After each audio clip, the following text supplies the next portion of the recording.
Marcel Petiot, maire de Villeneuve-sur-Yonne, Dr Eugène, dont le cabinet installé à Paris promet de venir au secours des juifs persécutés, ou encore le capitaine Henri Valéry, membre des forces françaises de l'intérieur. Ces noms ne vous disent peut-être rien, et tous semblent présager d'une existence quasi héroïque.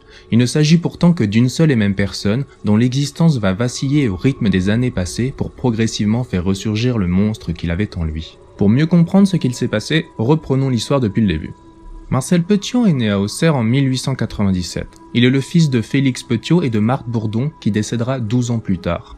Son enfance est contrastée entre une précocité manifeste mêlée aux premiers signes d'une violence montante. Il s'amuse ainsi à torturer les animaux qui traînent un peu trop près de lui et n'hésite pas à étrangler de ses mains quelques chats trop audacieux.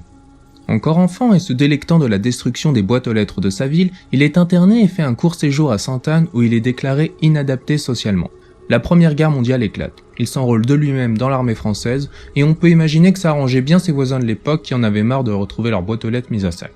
Enfin, le problème n'est que déplacé ailleurs finalement, car il se retrouve blessé au front et se met à voler tout ce qu'il peut dans l'hôpital qui l'accueillait. Bon, retour à l'hôpital psychiatrique de Fleury-les-Aubrais et cette fois il est déclaré neurasthénique, déséquilibré mental, dépressif paranoïaque et sujet à des phobies. On pourrait se dire que ça commence à faire beaucoup, mais non, c'est la guerre quand même. On le remet une nouvelle fois sur le front. La guerre est finie. Il profite d'un programme accéléré pour devenir médecin et ouvre son cabinet à Villeneuve-sur-Yonne avant de se lancer dans la politique en 1925 pour finalement devenir maire un an plus tard. Il se marie même en 1927 à une certaine Georgette Lablais. Là, on peut croire que ses vieux démons se sont enfuis, qu'il va pouvoir mener une existence paisible, mais non. Il multiplie les fausses déclarations, détourne l'argent public, sa domestique disparaît mystérieusement et plusieurs morts surviennent en ville sans que l'on comprenne exactement les circonstances. Ça commence à faire beaucoup pour monsieur le maire qui perd tout pouvoir politique. Il s'installe ensuite à Paris, ouvre un cabinet médical, escroque allègrement les gens avec divers remèdes, continue de voler tout ce qu'il peut, fait encore un séjour à l'hôpital psychiatrique, mais continue d'exercer sa profession. Il achète même un hôtel particulier dans le 16e arrondissement de Paris et décide de mettre en forme ses macabres projets en se faisant passer pour le docteur Eugène. La Seconde Guerre mondiale bat son plein et Petiot propose ses services de passeur pour tous ceux qui voudraient rejoindre l'Amérique du Sud. Les candidats au voyage sont nombreux et essentiellement juifs. Il réarrange son hôtel particulier en faisant construire une pièce équipée d'un Judas qui lui permettra de contempler l'agonie des victimes après leur avoir injecté une dose de poison et un puits rempli de chaux vive par lequel les corps disparaîtront en fumée. Mais justement, après les dizaines de meurtres qu'il commettra, l'immonde fumée commencera à déranger les voisins et les secours découvriront à leur tour les cadavres dépecés et à moitié brûlés. Nous sommes en mars 1944. Petiot, lui, a disparu.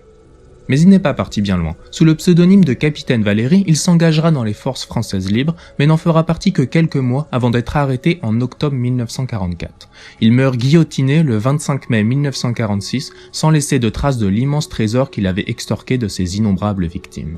Il est enterré au cimetière d'Ivry, mais l'histoire ne s'achève pas pour autant, puisque d'étranges fanatiques se rendirent sur place pour s'emparer des restes du docteur Petiot. La suite est principalement basée sur des hypothèses car n'est quasiment pas documentée comme vous pouvez l'imaginer.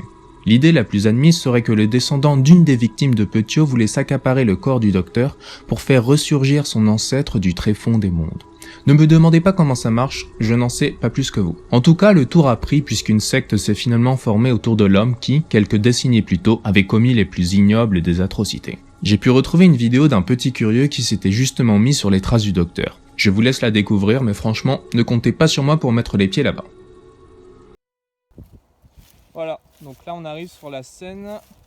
Donc vaut mieux venir un peu le soir parce qu'avec tous les maniaques qui traînent, on ne sait jamais. Donc ça c'est le tas de pierres. Normalement il y a le docteur Petiot dessous, il paraît. Je vais m'approcher un peu pour vous montrer. Donc voilà, c'est un tas de pierres. C'est un peu spécial parce que l'endroit sent la chaux. Voilà. C'est étrange, hein. Bon voilà, j'espère qu'on arrive au bout. J'en peux plus, il fait noir en plus, je vois plus rien. Je suis même pas sûr de mon chemin. Ah, il s'est passé un truc encore. Je casse d'ici.